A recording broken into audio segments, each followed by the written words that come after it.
Oh, hi. Thanks, Brandon. Namaste, everybody. Blessings to you. I want to start today's service with a little myth busting.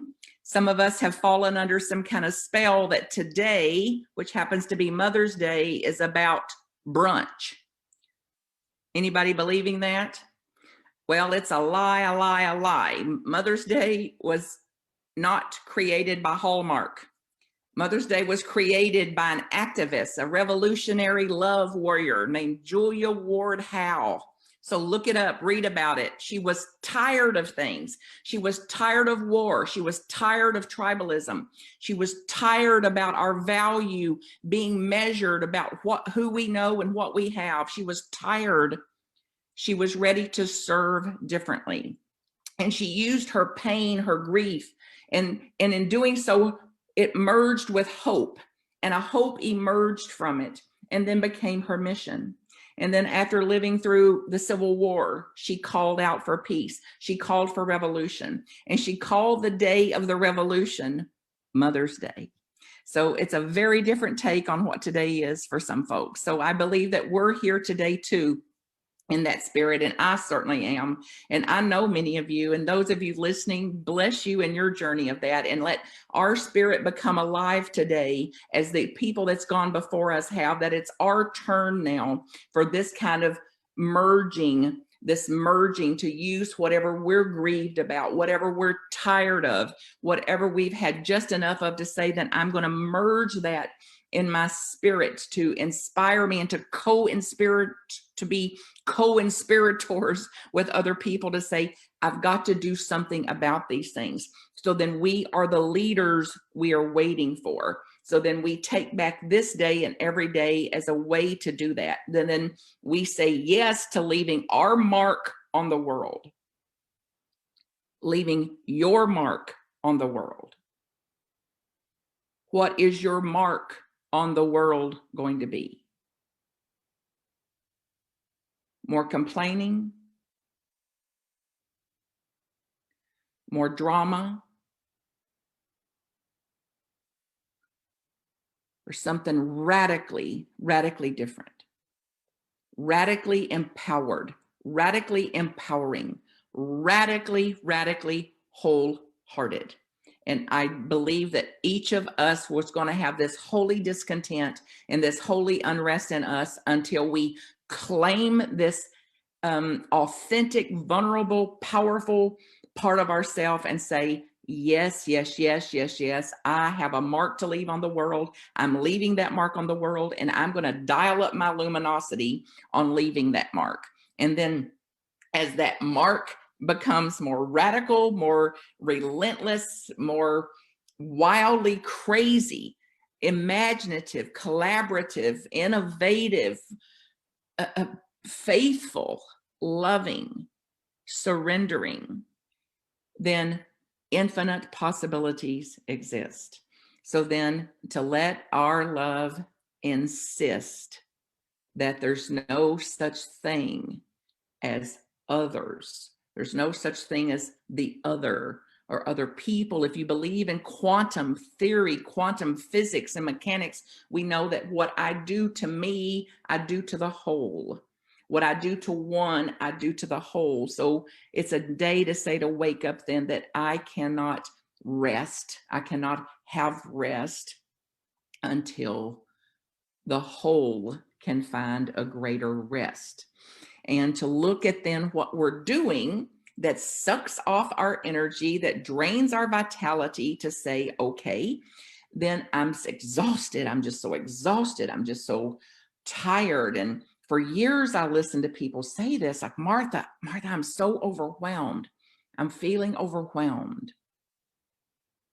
And I remember just a dawning moment, like a defining moment of, we're overwhelmed because we're underwhelmed. We're doing things that does not make our tails wag. We're doing things that we don't want to be doing, that's not moving us in the direction of our goals for our life. So it's then high time to say, okay, whatever that is, I've got to do less of that. whatever is draining off my vitality in the spirit, I've got to do less of that. And then to see, what can I be wholehearted about? A more wholehearted living. And one of my writers of this is inspired today by a poet named David White, which you can look up to, Whyte. And he says, the antidote to exhaustion is not rest. The antidote to exhaustion is wholeheartedness. This is good news, folks. This is excellent good news. Because then if we want to have more life, have more vitality, have more energy, then to look to see, then what can I be more wholehearted about? What can you be more wholehearted about? So only you know that. It wouldn't even make sense to some of us. So what is it then? If the antidote to exhaustion is wholeheartedness, you're so exhausted because you're not being wholehearted at what you're doing. So it's a new road today, then an awakening to say, then what do I actually care about? What do I care about? What do I care about in my profession? What do I care about in my vocation? What do I care about in my family life? What do I care about in my heart and in my mind?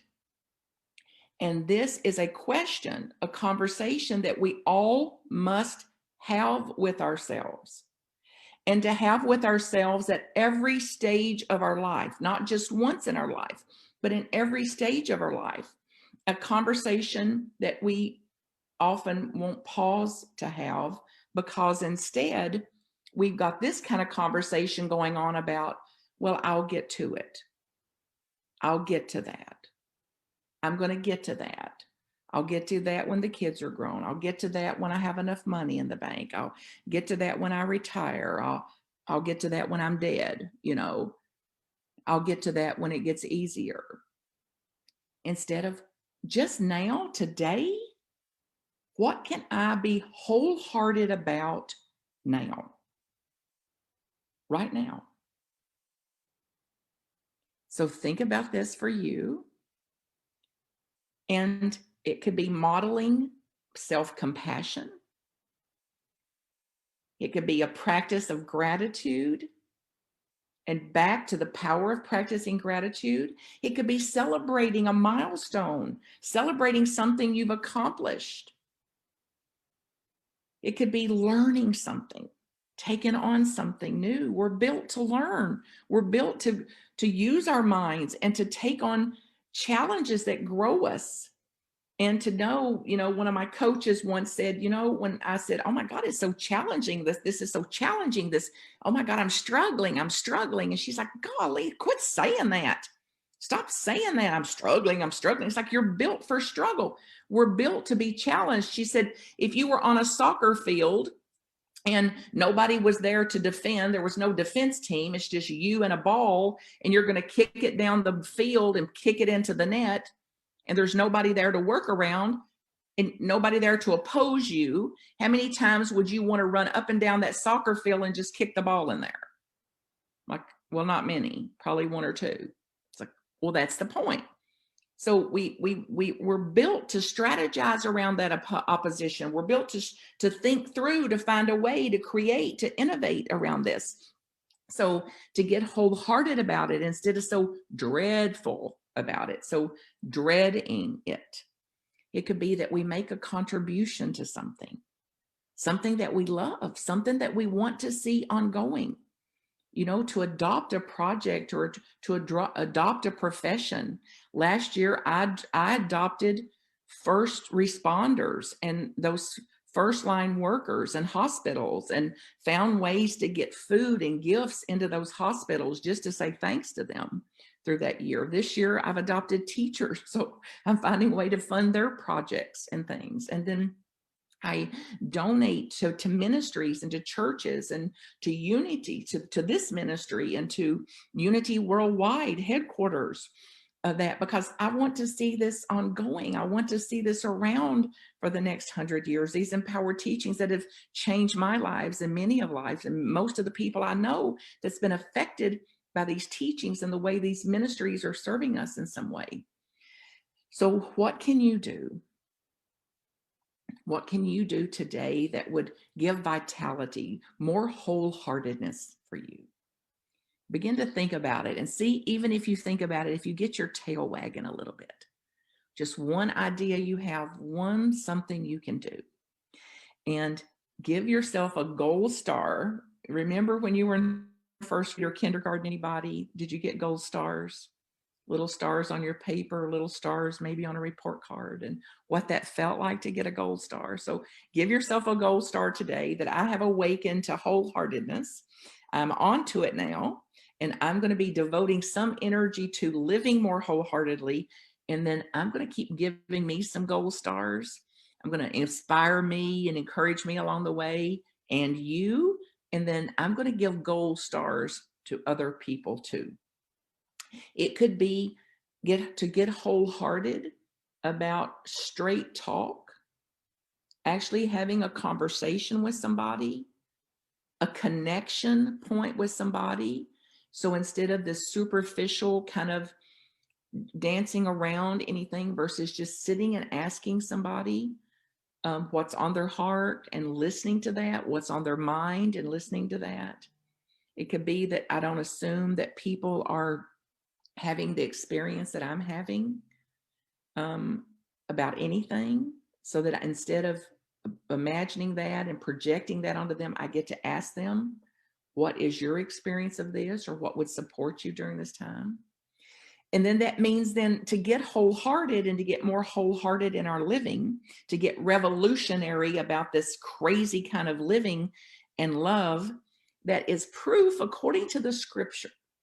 According to scripture, in almost every faith tradition, expressions of joy, expressions of delight are reciprocal to the relationship we have with the divine.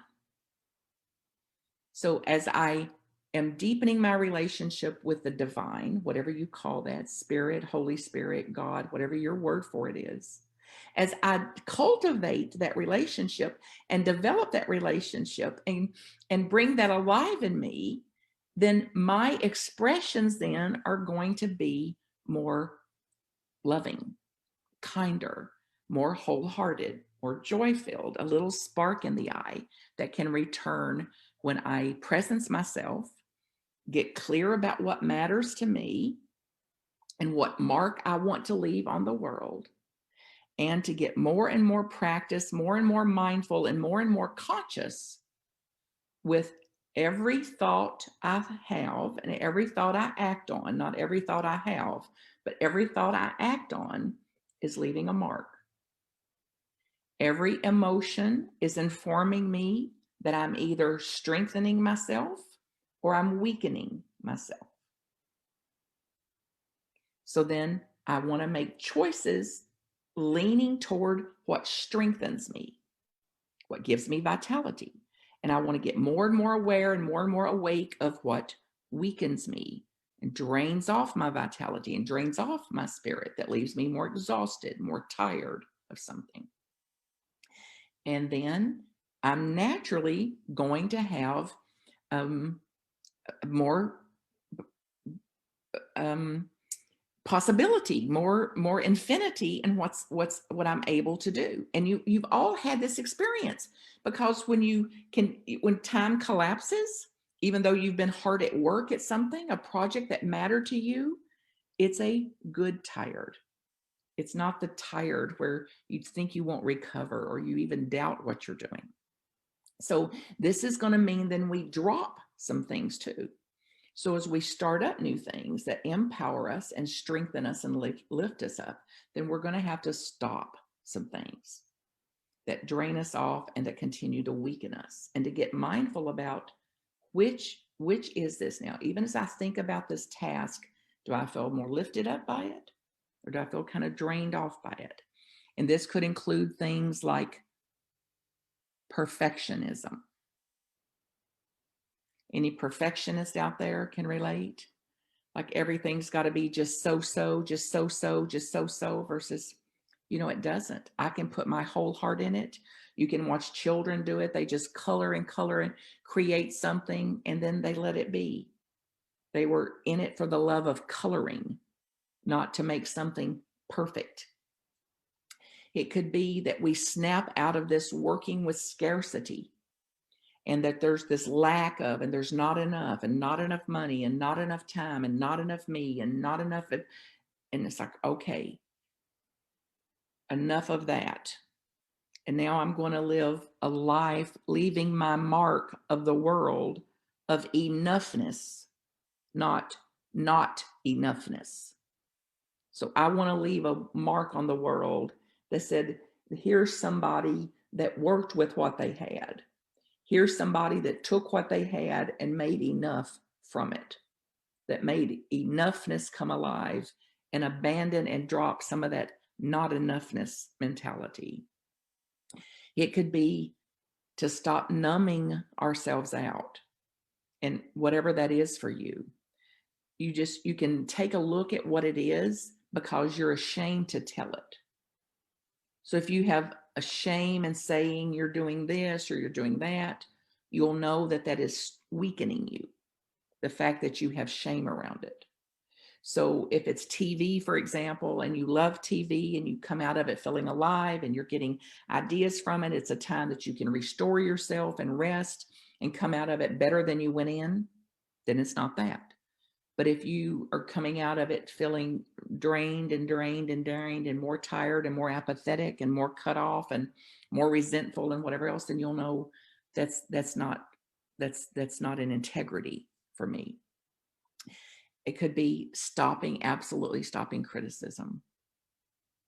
Like criticism is coming through the mind like a machine, and I'm not going to offer this out, that I'm absolutely going to fast from criticizing something, to go on a fast of this, to see what happens. And that's a cousin of complaining. And it could be leading and leaving our mark based on how we've been hurt and who hurt us. And then leaving our mark on the world from those hurts, versus the hurts are there. There's no one that's not been hurt, some extremely, some profoundly, traumatically been hurt. Yes, it's there. And I'm not going to leave my mark on the world from those traumas. I'm not going to leave my mark on the world from those hurts. I'm going to leave my mark on the world from possibility, from something that empowers me, that inspires me, something that I would want to look on my gravestone and say, here lies Martha. Instead of issues, she had ideas. Here lies Martha. Instead of dramas, she had dreams. Here lies Martha. Instead of complaining, she made contributions. So whatever's going to be on your headstone, we're writing it today. So what would you write today to be on your headstone? And to accept at some level the time we're in right now is such an auspicious time to activate this, to sow seeds of this, and to harvest this, and to be as intentional about it as anything we've ever done, which includes to get a little time for some quiet. Does it sound easy? To have just a few seconds of quiet, maybe even a minute. And maybe by next Sunday, maybe we're up to 2 minutes of quiet, of a big inhale and then a big exhale. And to practice this, to quiet in the midst of this frenetic life. And to notice your neck hurts. and that you don't know how to hold a certain conversation, and you don't know how you're going to do this. You don't know how this is going to turn out, and you don't know how. And it's like, it's okay. It's okay that I don't know how. I often say to people that had children, you didn't know how to have a baby either, but you had one. So we don't know how to do these things, and it doesn't have to stop us. So back to this silence inside of us, and for many of us, so afraid of the silence, so afraid of that quiet. But a long way down this road of life, where some of us are, when we can inhabit this inner plane fully and fullier, more fully, less and less are we going to feel awkward. Less and less are we going to feel lonely. Less and less are we going to feel rejected or misunderstood. Less and less are we going to be seeking anything from the external and fulfilling from the internal. The only place it can be fulfilled, from that fulfillment, from that indwelling presence of life, of God, of creator, of universe, whatever you call it, from the fulfillment of that, from the fullness of that, then I am able to live more wholeheartedly, able to give more wholeheartedly, and able to do what is in the direction of my dreams for the mark that I want to leave on the world. So let's pause and just reflect on that just a minute. What can you do today more wholeheartedly? With your profession, your vocation, your neighborhood, who you may want to adopt, a project, your family, siblings, children, grandchildren, your adopted family, this ministry, Unity Village Chapel, and this mighty radiating beam of light this is to the world and for people for so many decades now and for decades to come. So I bow to you. I know who you are. I know how you serve. I know what you are. And I know whose you are. So infinite blessings as you go forth to dial up this luminosity. MarthaCreek.com if I can support you. Blessings.